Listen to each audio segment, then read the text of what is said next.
오늘 오후 예배 함께 살펴볼 하나님의 말씀은 히브리서 13장 1절에서 3절까지의 말씀입니다. 히브리서 13장 1절로 3절까지의 말씀입니다. 제가 가진 성경으로는 신약성경 369면에 있습니다. 우리 1절과 2절은 교독하고 3절은 함께 읽도록 하겠습니다. 제가 먼저 1절 읽겠습니다.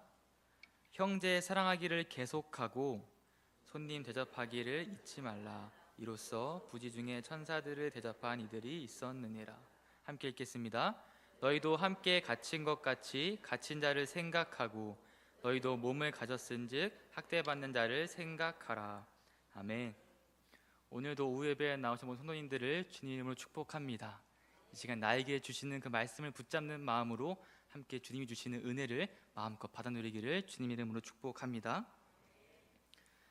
우리 오늘 히브리서 말씀을 함께 살펴보게 됩니다. 제가 반년 정도 전에 오후 예배 시간에 히브리서 말씀 한번 설교했던 적이 있더라고요. 그래서 그때 제가 히브리서 주제에 대해서 한번 말씀드린 적이 있습니다. 제가 질문을 드리지 않을 테니 긴장하지 않으셔도 됩니다. 그 말씀의 주제는 우리가 흔히 히브리서 11장을 통해 알고 있는 믿음에 대한 주제였고요.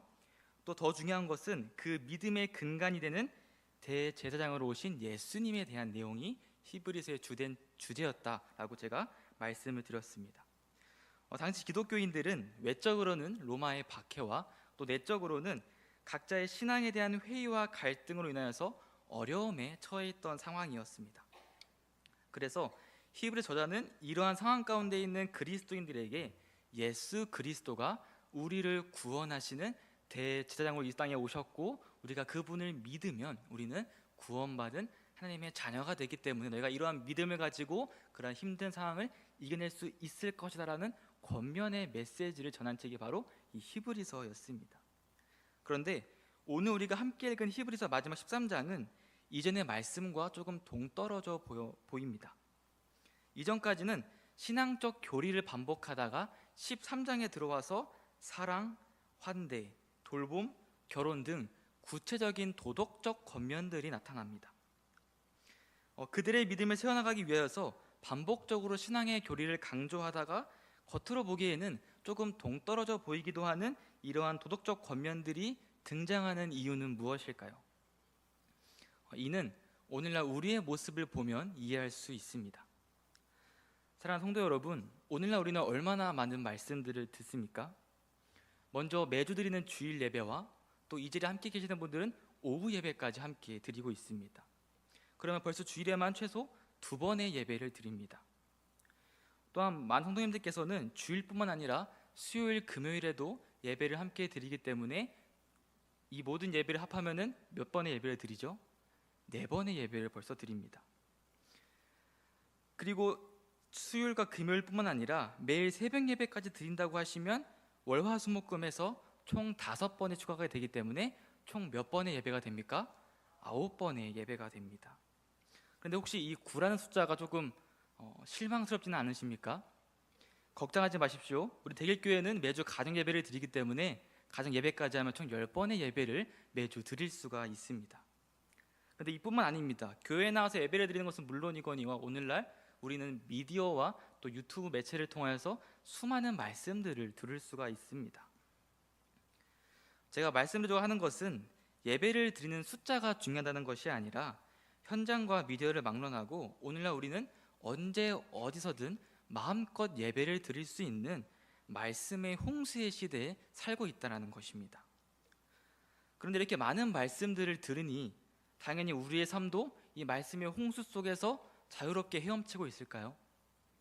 저의 삶만 돌아봐도 그러지 못하고 있는 우리의 모습을 발견하는 것 같습니다. 내 부모를 공경하라, 거짓말하지 말라 등 정말 기초적이고 수도 없이 들었던 말씀들조차도 제대로 지키지 못하는 우리의 모습들을 발견하게 되는 것 같습니다. 당시 히브리서 편지를 받은 독자들도 마찬가지였을 것입니다. 이미 진리의 메시지를 많이 듣고 읽고 가르침을 받았고 또 그 진리의 메시지를 믿음으로 받아들인다면 응당 그의 삶에는 그에 따른 변화가 나타나야만 했습니다. 그래서 히브리 저자는 이 히브리서를 마무리하면서 예수님을 믿고 따르는 그리스도인의 삶에 실제적으로 나타나야 되는 그런 도덕적 모습들을 권면했던 것입니다. 그리고 특별히 오늘 우리가 함께 읽은 말씀들을 통해서는 어려움 가운데 그리스도인들이 개인이 아니라 사랑으로 하나인 우리로서 그 어려움들을 이겨낼 수 있도록 권면했던 메시지가 나타나 있습니다. 사랑하는 대길의 성도 여러분, 오늘 함께 듣는 말씀을 통하여서 너무나도 많이 듣고 잘 아는 말씀들이 나의 실제 삶 가운데서도 바르게 표현되고 있는지 돌아보고, 또 대길의 모든 성도님들께서 나와 너가 아니라 우리가 되어 하나님이 기뻐하시는 복된 교회로 나아갈 수 있기를 주님의 이름으로 축복합니다. 히브리 저자는 오늘 본문 이전에 이렇게 권면하고 있습니다. 히브리 12장 14절 말씀 제가 읽어드리겠습니다. 모든 사람과 더불어 화평함과 거룩함을 따르라. 이것이 없이는 아무도 주를 보지 못하리라. 화평함과 거룩함을 따라야 한다고 말씀하고 있는데, 여기서 거룩함은 잘 아시는 바와 같이 하나님께 구별된 것, 즉 성화의 삶을 살아가는 것을 거룩함이라고 말합니다. 그렇다면 이 화평함은 무엇일까요? 화평함은 헬라어로 에이르네라고 부르는데, 이는 하나님과 화목을 이루고 또 하나님뿐만 아니라 이웃 간의 관계에서도 평화를 이루는 것을 의미합니다. 그래서 히브리서 12장 14절에서는 모든 사람과 더불어 화평함과 거룩함을 따르라고 말씀하고 있는 것입니다. 너희는 나와 너 곧 각자로서 화평함과 거룩함을 누리는 것이 아니라 모든 사람과 더불어 곧 우리로서 화평함과 거룩함을 누리라고 권면하고 있는 것이죠. 그리고 이런 말씀의 가르침 속에서 오늘 본문은 나와 너가 아닌 우리로서 행해야 하는 세 가지의 구체적인 명령을 우리에게 말씀해 줍니다. 먼저 오늘 본문 1절 말씀을 우리 함께 읽도록 하겠습니다. 형제 사랑하기를 계속하고. 첫 번째로는 우리가 형제를 사랑해야 한다고 말씀하고 있습니다. 자, 그렇다면 여기서 형제는 누구일까요? 형제라고 하니 본문 말씀이 혹여나 남자에게만 해당한다고 생각하시는 분이 계실까봐 그렇게 오해하지 않으셨으면 합니다. 형제라고 번역된 원어의 단어는 아델포이라는 단어입니다. 이는 단수가 아닌 복수형으로서 기본적으로는 형제들을 의미하지만 문맥에 따라서는 형제와 자매를 포함한 공동체를 뜻하기도 합니다. 이는 당시에 헬라어라는 언어의 문법 특성 때문이기도 한데, 당시 남성과 여성이 함께 있는 경우에는 남성 복수를 사용하는 것이 일반적이었기 때문입니다. 이는 당시의 가부장적 사회에서의 표현 방식이 반영된 것이라고도 할 수 있습니다. 고대 유대 사회에서는 가족을 대표하는 역할을 주로 남성이 감당했기 때문에 이 형제라는 단어가 자연스럽게 공동체를 대표하는 단어로 사용되었던 것입니다. 그리고 또한 로마서 8장 29절에서도 그 이유를 찾아볼 수 있습니다. 제가 읽어드리겠습니다. 이는 그로 많은 형제 중에서 맏아들이 되게 하려 하심이니라. 여기서 그는 예수님을 가리킵니다. 성경은 예수님을 우리의 맏아들로 소개하며 예수님이 맏아들이 되셔서 우리를 하나님의 자녀가 될 수 있도록, 그래서 우리가 한 가족이 될 수 있도록 하셨던 겁니다. 따라서 본문의 형제라는 표현은 남녀를 구별하는 개념이 아니라 예수님 안에서 한 가족이 된 신앙 공동체 전체, 곧 모든 성도를 의미하는 표현인 것입니다. 그러면 형제된 성도들을 어떻게 해야 한다고 말씀하고 계시죠? 형제들을 사랑해야 한다고 말씀하고 있습니다. 사랑하는 성도 여러분, 질문을 하나 드리고 싶습니다. 사랑이란 무엇입니까? 너무 어려운 질문인가요? 그러면 이렇게 질문해 보겠습니다. 성도님들께서는 혹시 사랑을 해보셨습니까? 네, 이 자리에 혹시 결혼하신 분들이 계시다면 예스라고 대답해 주셔야 됩니다. 사실 누가 굳이 물어보지 않아도 우리 모두는 사랑을 하고 살아갑니다. 나의 부모님, 남편, 아내, 자녀들을 사랑하든, 아니면 집에서 키우는 강아지와 고양이를 사랑하든, 아니면 TV에 나오는 임영웅이를 사랑하든, 어쨌든 우리 모두는 사랑을 하고 살아가지만 이 사랑을 정의하기가 참 쉽지 않습니다. 딱 마침 오늘 오전 예배 때 담임 목사님께서도 사랑을 정의해 주셨죠. 사랑은 콩깍지가 씌이는 것이다. 또 제가 인터넷 찾아보니까 사랑의 정의가 이렇게 다양하게 나타나 있었습니다. 사랑이란 자기 전 5분만 통화하자더니 새벽 2시까지 통화하는 것이다. 사랑이란 비 오는 날 우산 하나를 같이 쓰고 한쪽 어깨는 적게 내어주는 것이다. 사랑이란 같이 햄버거를 먹을 때 감자튀김 하나 뺏어 먹어도 화내지 않는 것이다. 공감이 되실까요? 어느 정도 이해가 되는 정의들인 것 같습니다. 자, 그러면 성경이 말하는 사랑은 무엇일까요? 성경은 우리가 가진 이 사랑의 원천이 누구신지를 분명히 말씀하고 있습니다. 요한일서 4장 19절 말씀 우리 함께 읽겠습니다. 제가 읽어드리겠습니다. 우리가 사랑함은 그가 먼저 우리를 사랑하셨습니다. 우리가 사랑할 수 있는 이유는 하나님께서 먼저 우리를 사랑해 주셨기 때문인 거죠. 또한 요한복음 13장 34절에서는 이렇게 말씀합니다. 새 계명을 너희에게 주노니 서로 사랑하라. 내가 너희를 사랑한 것 같이 너희도 서로 사랑하라. 아멘. 예수님은 당신께서 우리를 사랑하셨듯이 너희도 서로 사랑해야 한다고 말씀하셨습니다. 이는 곧 예수님이 몸소 보여주신 자신을 내어주는 희생적 사랑을 우리에게도 요구하시는 것이죠. 이처럼 성경의 사랑은 단순한 감정에서 그치는 것이 아니라 행동과 헌신을 포함하는 의지적인 사랑입니다.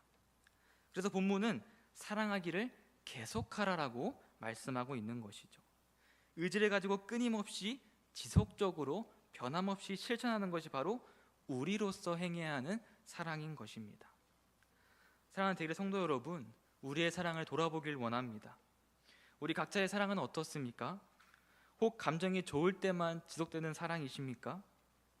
혹 내게 이득이 될 때만 실천하는 사랑은 아니십니까? 혹시 상대가 나를 힘들게 할 때면 그 사랑을 포기하고 계시지는 않으십니까? 예수 그리스도 안에 모인 우리에게는 본문이 말씀하시는 것 같이 형제 사랑하기를 계속해야만 합니다.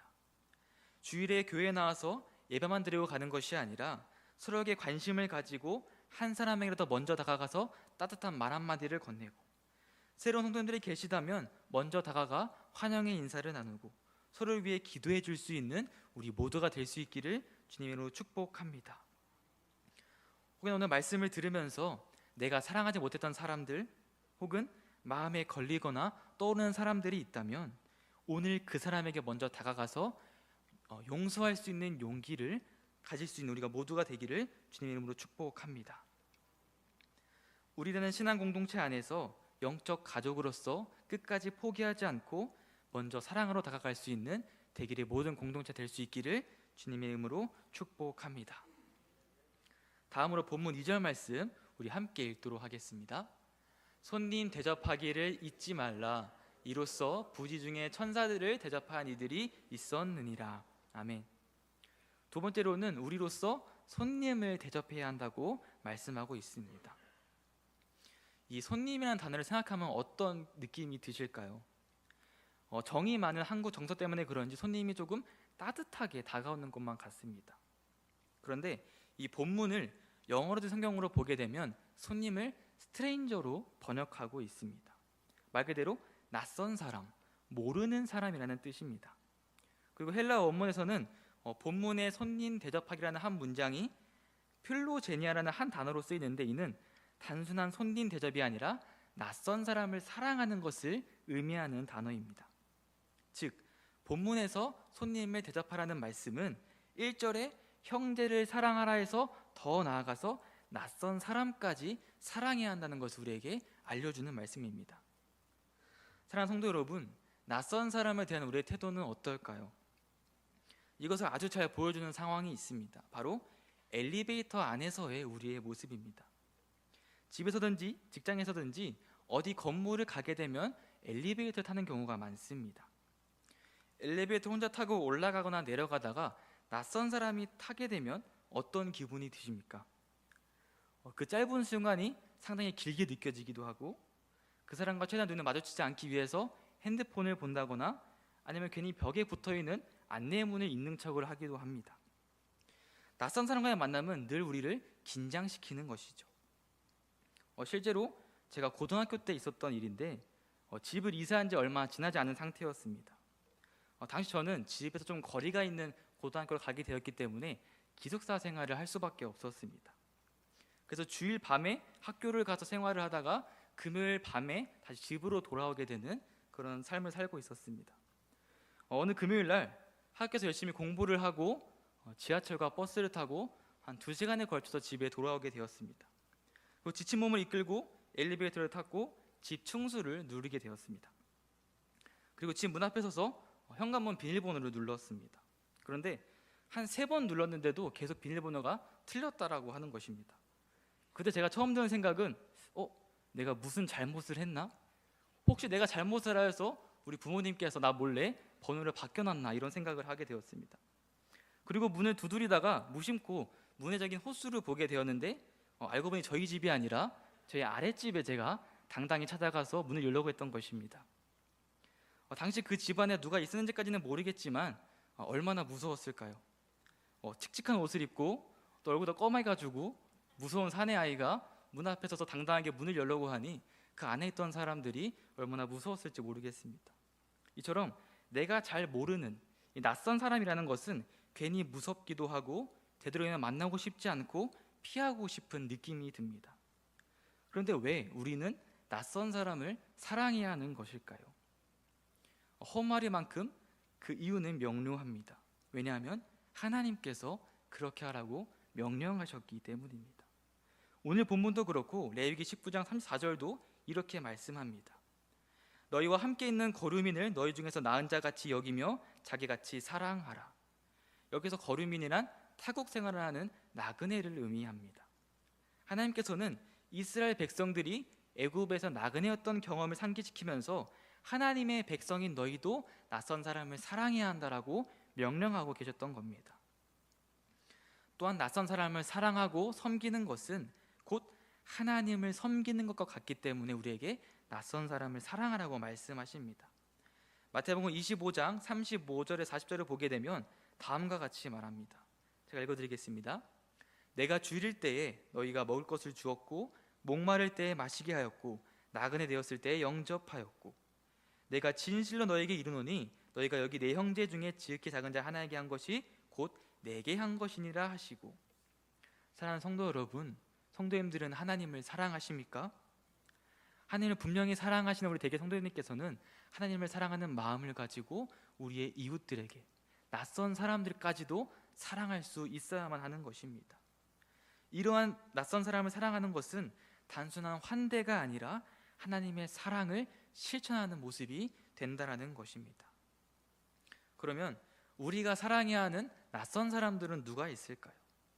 먼저 교회에서는 매주 교회에 처음 오시는 새가족들이 있습니다.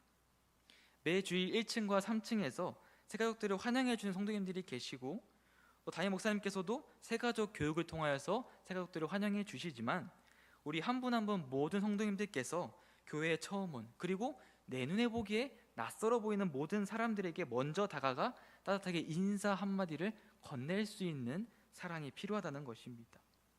그것이 비록 작아 보일지라도 그들에게는 큰 관심과 사랑의 환대가 될 수 있습니다. 그리고 일상 속에서는 직장, 학교, 동네 어디서든 매일 낯선 사람들과 마주하게 됩니다. 우리가 만나는 모든 사람들에게 따뜻한 인사 한마디 하는 것이 하나님의 사랑을 전하는 방법이 될 수 있습니다. 안녕하세요, 감사합니다라는 작은 말 한마디가 그들에게는 사랑을 전하는 통로가 될 수 있다는 것이죠. 비록 작은 실천일 수 있지만 엘리베이터에서 누군가를 만나게 되었을 때 눈을 피하는 것이 아니라 먼저 안녕하세요라고 인사하고 또 카페에서 주문을 하거나 음료를 받을 때 감사합니다라고 말하며 작은 사랑을 전할 수 있는 우리 대길의 모든 성도님 될 수 있기를 주님 이름으로 축복합니다. 때로는 우리의 사랑이 거절당할 수도 있습니다. 낯선 이들에게 사랑을 실천한다고 해서 항상 좋은 반응만 돌아오는 것은 아닙니다. 우리의 사랑이 무시될 수도 있고 우리가 낙담하게 하는 상황이 만들어질 수도 있습니다. 그러나 그럼에도 불구하고 우리가 낙담하지 않을 수 있는 이유가 있습니다. 오늘 본문 2절을 우리 다시 한번 읽어보도록 하겠습니다. 손님 대접하기를 잊지 말라. 이로써 부지 중에 천사들을 대접한 이들이 있었느니라. 우리가 낯선 사람을 대접할 때 단순히 그들에게 사랑을 베푸는 것에서 끝나지 않습니다. 본문을 보게 되면 부지 중에 천사들을 대접한 이들이 있었다라고 말씀하고 있습니다. 잘 아시는 것처럼 대표적인 인물로 아브라함이 있습니다. 창세기 18장을 보게 되면 아브라함은 3명의 낯선 나그네를 맞이하게 됩니다.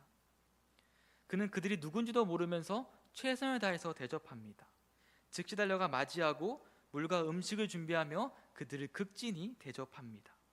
그런데 알고 보니 그 손님들은 하나님과 2 천사들이었습니다. 그리고 이후에 아브라함과 사라는 아들을 낳을 것이라는 축복을 받게 됩니다. 아브라함의 입장에서는 낯선 사람을 대접했을 뿐인데 이삭이라는 놀라운 하나님의 축복을 받아서 그의 삶이 하나님의 뜻을 이루는 놀라운 도구로 사용을 받게 되는 것입니다. 사랑하는 성도 여러분, 우리가 낯선 사람을 대접하는 것은 단순히 우리의 사랑을 주는 것에서 끝나는 것이 아닙니다. 때로는 사랑이 미움으로 되돌아와 우리가 손해를 받는 것처럼 느껴질 때도 있지만 그것에서 끝나는 것이 아닙니다. 하나님께서는 그런 우리를 통하여 역사하시고 하나님의 뜻을 이루어 가시며 우리 역시 하나님의 축복을 받아 누리게 된다는 것을 믿으시기를 주님의 이름으로 축복합니다. 나와 다른 낯선 사람이 아니라 하나님 안에서 하나 된 우리가 될 수 있도록 손님 대접하기, 낯선 사람을 사랑하는 데까지 나아갈 수 있는 우리 모두가 될 수 있기를 간절히 바랍니다. 우리 마지막으로 본문 3절 말씀 함께 읽도록 하겠습니다. 너희도 함께 갇힌 것 같이 갇힌 자를 생각하고 너희도 몸을 가졌은즉 학대받는 자를 생각하라. 아멘. 마지막으로 본문 3절은 갇힌 자와 학대받는 자를 생각하라고 말씀합니다. 서두에 말씀드렸던 것처럼 당시 초대교회 성도들은 로마 제국에 의해서 박해를 받는 상태였습니다. 예수님을 믿는다는 이유로 감옥에 갇히고 재산을 몰수당하고 심지어는 목숨을 위협받는 상황이었습니다. 당시에 감옥에 갇힌다는 것은 오늘날과는 조금 상황이 다릅니다.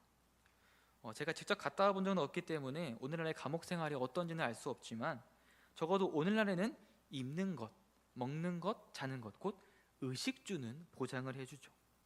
그러나 당시에 감옥에 갇힌다는 것은 단순히 벌이 아니라 가족과 공동체에서 그리고 살아가는 모든 것들에서 완전히 단절되는 것을 의미했습니다.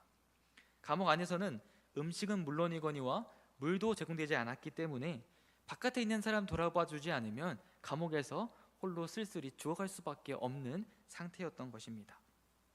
따라서 이 감옥에 갇힌 자들을 외면한다는 것은 곧 그들의 죽음을 방치하는 것과 다름이 없었습니다.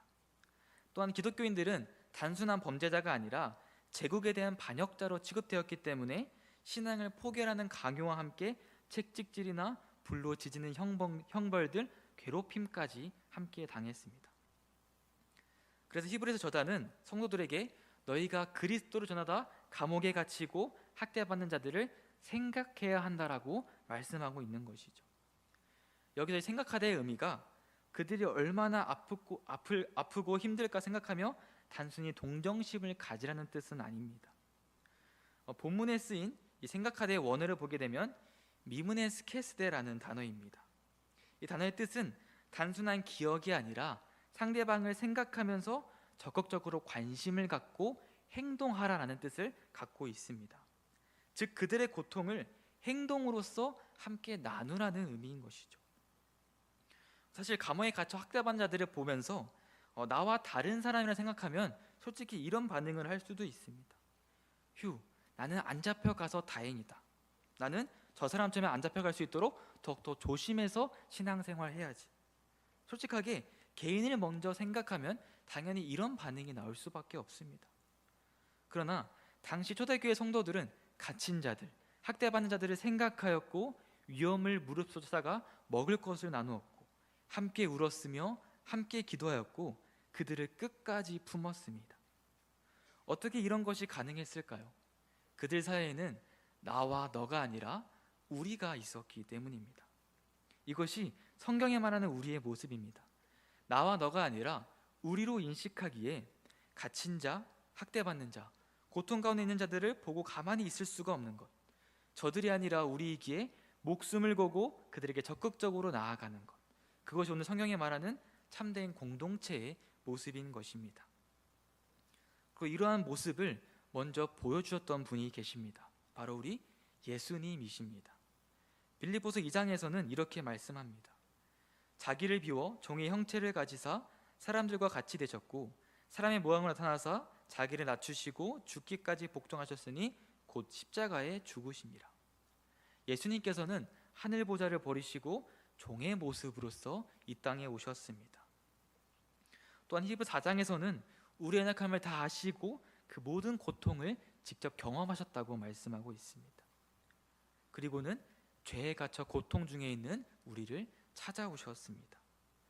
누가복음 4장 18절 말씀 우리 함께 읽어보도록 하겠습니다. 주의 성령이 내게 임하셨으니 이는 가난한 자에게 복음을 전하게 하시려고 내게 기름을 부으시고 나를 보내사 포로된 자에게 자유를 눈먼 자에게 다시 보게 함을 전파하며 눌린 자를 자유롭게 하고. 아멘. 사랑하는 대길의 성도 여러분, 오늘날 우리가 생각해야 할 감옥에 갇힌 자들, 박해를 받는 자들은 누가 있을까요? 우리 가까운 곳에서부터 생각하면 좋을 것 같습니다.